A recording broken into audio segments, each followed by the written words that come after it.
12 in college football. Jim Harbaugh can't win the big one. College football fans love to overreact each week, and we're here to help. Jim Harbaugh can't win the big one. Yes, Harbaugh came in and immediately turned around a program in free fall, but at some point, you have to win a game against a top 10 team, and then prove you can do that consistently. That hasn't been the case at Michigan, as the Wolverines are 1-6 against AP top 10 teams under Harbaugh, their latest defeat coming Saturday at Wisconsin. Sure, Michigan lost quarterback Brandon Peters midway through the second half, but this doesn't change the fact that Michigan is supposed to have a higher standard than most other college football programs. At some point, Harbaugh needs to meet that standard, and ideally, bypass it. Wisconsin looks like a playoff team. Everyone keeps doubting the Badgers, and, meanwhile, they keep piling up wins, 11 in a row to start the season, to be exact. And after a physical win against Michigan, the Badgers are likely to gain some respect from the College Football Playoff Committee, which had Wisconsin at number 5 in its latest rankings. Wisconsin still has to get past Minnesota, which got smoked by Northwestern on Saturday, before meeting Ohio State in the Big Ten championship game. At this point, no one should rule out running back Jonathan Taylor and company. The Badgers know how to win and could very well play their way into the playoff.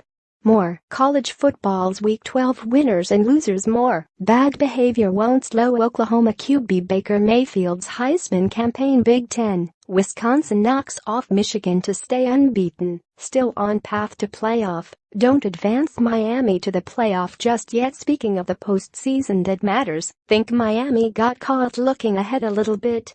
The Hurricanes will play Clemson in the ACC title game, and after two primetime games, Virginia Tech and Notre Dame, they looked very much like they had relaxed against Virginia.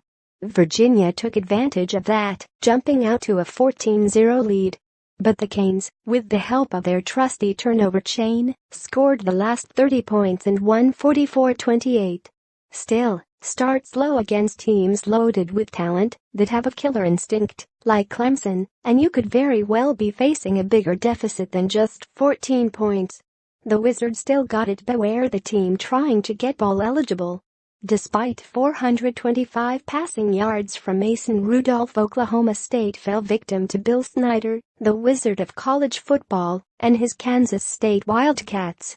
K-State was balanced, not spectacular, on offense, but more impressively they held OSU, one of the most potent offensive attacks in college football, to just 85 rushing yards. They average almost 200, escaping with a 45-40 win.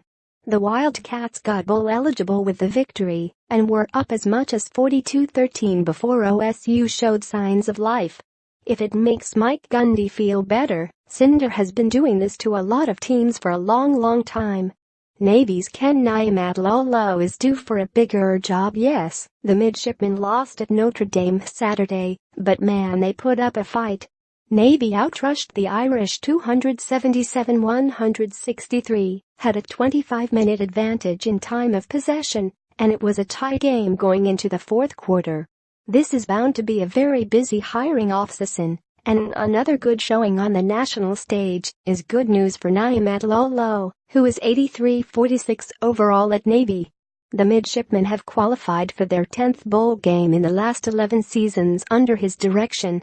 Niumatalolo, if he wants a bigger job, is one to watch when the coaching carousel heats up.